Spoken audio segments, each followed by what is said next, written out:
तो दर्शकों, हमारी मासिक राशि फलदेशी श्रृंखला में हम आज चर्चा करेंगे हमारी आखिरी राशि मीन राशि के बारे में, क्योंकि जल्दी हम जून के महीने में प्रवेश करेंगे और ये आने वाला महीना हमारे लिए कैसा रहेगा। क्योंकि ग्रह गोचर की स्थिति में जो भी परिवर्तन होता है, जैसे मैं बताती हूँ और हमको सबको पता है कि इसका प्रभाव हमारे जीवन में प्रत्येक क्षेत्र में देखने को मिलता है, क्योंकि ग्रहों की एनर्जी से ही हमारे जो है आचरण, हमारे व्यवहार जो है वो निर्धारित होते हैं।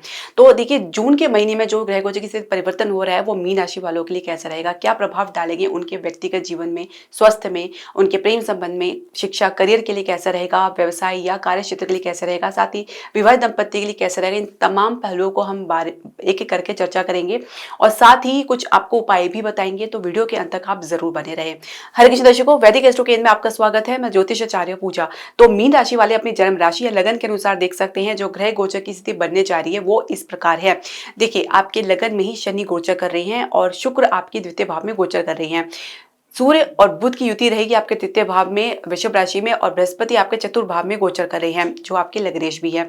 इसके अलावा मंगल नीच अवस्था में गोचर कर रहे हैं पंचम भाव में, और केतु आपके छठे भाव में गोचर कर रहे हैं। राहु आपके द्वादश भाव में गोचर कर रहे हैं। और ये आप इसमें कुछ परिवर्तन देखेंगे, जैसे कि बुध राशि परिवर्तन करेंगे 6 जून को, मिथुन राशि में प्रवेश कर जाएंगे अपनी ही राशि चतुर्थ भाव में, बृहस्पति के साथ इनकी युति रहेगी। मंगल 7 जून को सिंह राशि में प्रवेश कर जाएंगे। यहाँ पे नीच अवस्था से तो मुक्ति पाएंगे, किंतु यहाँ पे इनकी केतु के साथ रहेगी और पर राहु का प्रभाव रहेगा।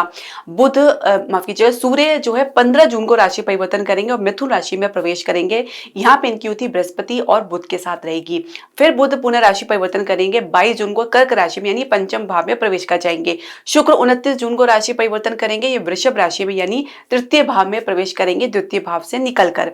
अब ये जो इनका जो गति रहेगी और जिस राशि में इनकी जो इनकी गोचर रहेगा, उसका जो प्रभाव आपको अपने जीवन में देखने को मिलेगा वो इस प्रकार है। देखिए, स्वास्थ्य की हम बात करेंगे तो हृदय के मरीज जो है पहले से बेहतर महसूस करेंगे।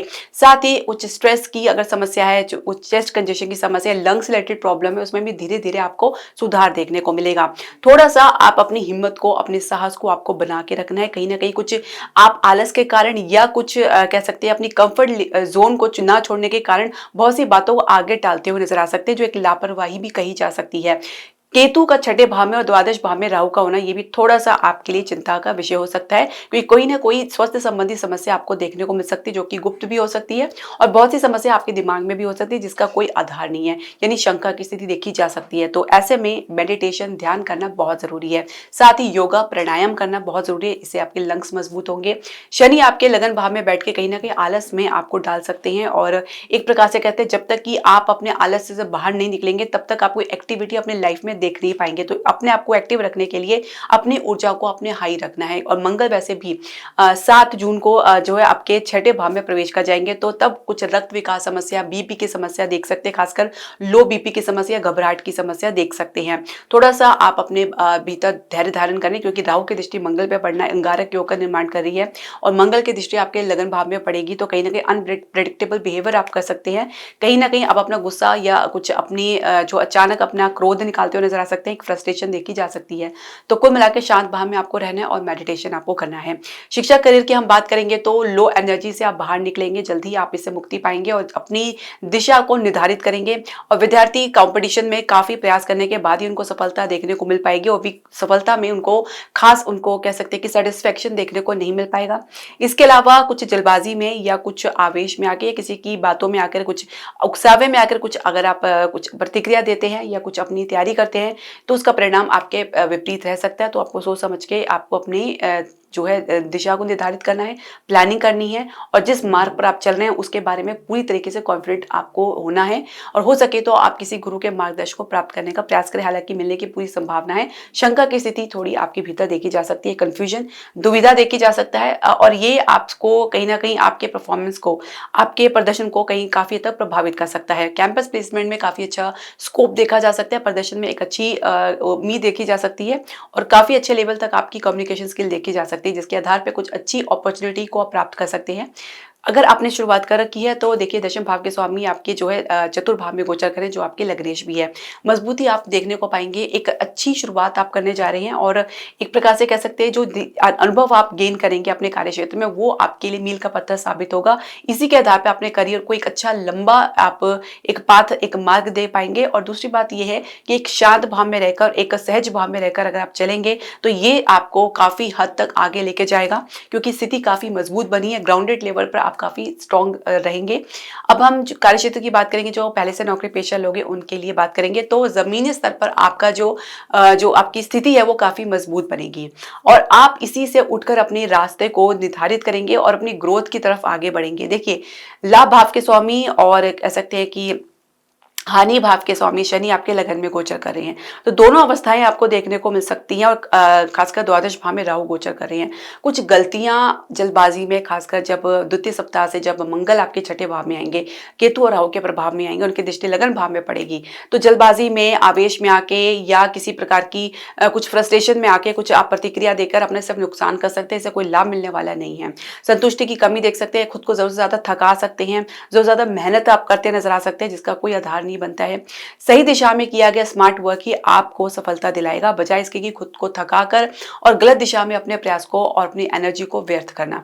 दूसरी बात यह है कि ग्रोथ के लिए अगर आप प्रयास कर रहे हैं तो आपके भीतर सब्र, पेशेंस होने चाहिए, क्योंकि बहुत सी चीजें, परिस्थिति ऐसी बन सकती है जो आपको संतुष्टि तो नहीं दे पाएगी लेकिन शुरुआत जरूर कर पाएगी। आप ये मानकर चले कि जब शनि का संबंध लाभ भाव से होता है तो संघर्ष के बाद ही आपको विजय देखने को मिल सकती है और मेहनत के बाद ही आपको परिणाम देखने को मिलेगा। ये दो बातें आपको हमेशा याद रखनी पड़ सकती है। शनि आपके लगन भाव में लगभग 2.5 साल तक रहेंगे, तो आपको इसी के साथ, इसी एनर्जी के साथ आगे मूव ऑन होना है। इसके अलावा नई जॉब के लिए प्रयास कर रहे हैं तो आपको थोड़ी निराशा, हताशा देखने को मिल सकती है। प्रदर्शन अनुकूल ना होने की वजह से अपेक्षित परिणाम तो नहीं देख पाएंगे और जहां पे जो परिणाम मिलेगा वहां पे आपका प्रोफाइल आपसे मिसमैच हो सकता है या आपको पसंद नहीं आएगा, तो कुछ इस प्रकार की दुविधाजनक स्थिति देखी जा सकती है। इसके अलावा स्थान से बाहर किसी यात्रा में है तो शुरुआत में आपको अच्छी खासी नॉलेज गेन हो सकती है, एक अनुभव देखने को मिल सकता है और एक अच्छी शुरुआत के साथ साथ ग्रोथ भी आपको देखने को मिलेगा। व्यवसाय की, बिजनेस की बात करेंगे, सप्तमेश बुध सूर्य के साथ तृतीय भाव में गोचर करें तो आसपास की यात्राएं तो बहुत रहेंगी, तो जिसमें आपके परिणाम भी निकलते नजर आएंगे। कुछ समझदारी से, कुछ बुद्धिमत्ता के आधार पर कुछ महत्वपूर्ण डील प्राप्त कर सकते हैं या कुछ आप अपने महत्व को दर्शा सकते हैं किसी नए प्रोजेक्ट को लेकर, किसी नए वेंचर्स को लेकर। इसके अलावा अगर हम बात करें शनि का आपके लगन भाव में गोचर करना, जो कि द्वादश भाव के भी स्वामी है और एकादश भाव के स्वामी है, दृष्टि इनके सप्तम भाव में पड़ रही है। सोच समझ के आपको निवेश करना है, क्योंकि गलत स्टेप आपको नुकसान की तरफ ले जा सकता है। लाभ की स्थिति भी अचानक ही आपको देखने को मिलेगी। फाइनेंशियल सेक्टर में धीरे धीरे मजबूती पकड़ेगी। सामान्य स्थिति आपको लगातार देखने को मिल सकती है, लेकिन कुछ खर्चा या नुकसान आपको देखने को मिल सकता है और ये भी संभव है कि कुछ सुधार में, कुछ बजट के अभाव में जरूरत से ज्यादा आप खर्चा करते नजर आ सकते हैं, क्योंकि राहु की एनर्जी 12th हाउस में रहेगी, नहीं 12वें भाव में रहेगी, तो कहीं ना कहीं ये एक स्थिति को बढ़ा चढ़ाकर आपके समक्ष रख सकती है। विदेश के लिए आपकी दृष्टि जो है वो काफी कह सकते हैं कि बनी रहेगी, क्योंकि विभिन्न क्षेत्रों में आप प्रयास करना चाहेंगे विदेश में अपने पांव जमाने के लिए या अपने का आधार बनाने के लिए पूरी प्रयास करेंगे, पूरी कोशिश करेंगे। इसके अलावा कुछ यात्राएं भी विदेश के संदर्भ में देखी जा सकती है। खासकर हम ये समझे कि द्वितीय सप्ताह से कुछ योग ऐसे बनेंगे जहां पे आपको लंबी दूरी की यात्रा करनी पड़ सकती है। कुछ आपको कानूनी अड़चन या कुछ कोर्ट केस से संबंधित मुद्दों में कुछ उलझना पड़ सकता है और इसमें काफी धैर्य आपको धारण करना है। एक गलती आपके लिए नुकसान दे साबित हो सकती है। मंगल का केतु के साथ और राहु के प्रभाव में होना कुछ प्रकार की इस प्रकार की जो संभावनाएं देखने को मिल सकती है, तो सावधान रहने की आपको आवश्यकता है। हम बात करेंगे आपके प्रेम संबंध की, तो पंचम भाव में आपके मंगल नीच अवस्था में काफी लंबे समय से गोचर कर रहे हैं, जहाँ पे काफी इनका आना जाना लगा हुआ था और फाइनली ये 7 जून को ये आपके छठे भाव में आ जाएंगे ये स्थान छोड़कर। तो एक प्रकार से कह सकते हैं कि द्वितीय सप्ताह से एक बेहतर एनर्जी महसूस करेंगे आप अपने पार्टनर के साथ। कुछ गिले शिकवे हैं, जो कुछ पुरानी जो है रंजिशें हैं, जो पुरानी आप लोगों के बीच में डिफरेंसेस है, उसको दूर करने का प्रयास करेंगे। शनि थोड़ा सा आपके अंदर एक लैक्सिटी ला सकता है, जिसमें आप स्थिति को आगे टालते हुए नजर आ सकते हैं, कुछ ज्यादा महत्व देते हुए नजर नहीं आ सकते, लेकिन फिर भी अगर आप प्रयास करेंगे तो आपको निश्चित तौर से आप अपने संबंध में मजबूती पुनः प्राप्त कर सकते हैं। विवाह की चर्चा करने जा रहे हैं तो कोई आपको कह सकते हैं कि परिवार से कुछ अच्छा सपोर्ट आपको तो देखने को मिलेगा। खुद के भीतर आपको एक कह सकते हैं कि एक फीलिंग, एक जो भावना है उसकी कमी महसूस हो सकती है। तो जिसको लेकर एक कन्फ्यूजन की स्थिति देखी जा सकती है कि जिस के साथ आप रिलेशनशिप में आना चाह रहे हैं या अपना भविष्य की तलाश कर रहे हैं, उनके साथ अपना जीवन बिताने के लिए तैयार है या नहीं है। इसके अलावा जनरली ही कुछ विवाह की चर्चा या प्रपोजल आपको स्थान से बाहर देखने को मिल सकता है। विवाहित दंपति की बात करेंगे तो सप्तमेश जो है तृतीय भाव में सूर्य के साथ गोचर कर रहे हैं, कुछ यात्राएं का योग बन सकता है। यात्रा में जीवन साथी थोड़े से कह सकते हैं कि अपनी अहम में रहेंगे, अपनी ईगो में रह सकते हैं और कहीं ना कहीं किसी एडजस्टमेंट में, समझौता में कोई दिलचस्पी दिखाते हुए नजर नहीं आ सकते हैं। कुछ कह सकते हैं कि आपको ही स्थिति को संभालना पड़ सकता है। इसके अलावा अगर हम बात करें जनरली, अगर आप संतान प्राप्ति के लिए प्रयास कर रहे हैं तो द्वितीय सप्ताह से कुछ आपको तेजी देखने को मिल पाएगी। इसके अलावा अगर हम बात करें संतान की आपके पहले से ही है तो उनसे भी आपको थोड़ा पहले से बेहतर स्थिति देखने को मिलेगी, संतोष प्राप्त होगा, कुछ आप उनके साथ सहज भाव देख पाएंगे द्वितीय सप्ताह से। तो कुछ उपायों की हम बात कर लेते हैं। तो उपायों में आपको करना है कि आप अपने बृहस्पति को जो है मजबूती प्रदान करनी है। आपके लग्नेश भी है, आपके दशमेश भी है। बृहस्पति कहीं ना कहीं आपके लिए थोड़ा सा अवरोध इसलिए भी उत्पन्न कर सकते हैं क्योंकि राहु के प्रभाव में गुरु चंडाल योग का निर्माण हो रहा है, प्रत्येक कुंडली में देखा जा सकता है। तो ये उपाय सबके लिए जरूरी है। तो बृहस्पति के लिए आप प्रत्येक बृहस्पतिवार को पीली वस्तु का दान कर सकते हैं। गाय को भीगी हुई चने की दाल और गुड़ खिला सकते हैं, पीला वस्त्र दान कर सकते हैं और केले की जड़ में पूजन कर सकते हैं और विष्णु सहस्त्र नाम का पाठ कर सकते हैं या बृहस्पति के बीज मंत्र का आप जाप कर सकते हैं।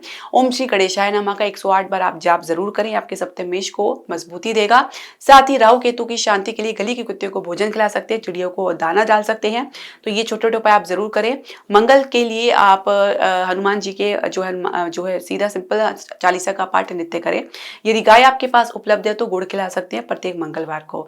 ये उपाय आप जरूर करें, इसका प्रभाव आपको जरूर देखने को मिलेगा। इसके अलावा आपके जो भी प्रश्न, सजेशन या क्वेरी है आप हमारे कमेंट बॉक्स में जरूर डालें और हम आपसे उम्मीद करते हैं कि आप हमारे चैनल को लाइक, शेयर, सब्सक्राइब करना बिल्कुल नहीं भूलेंगे। हरे कृष्णा।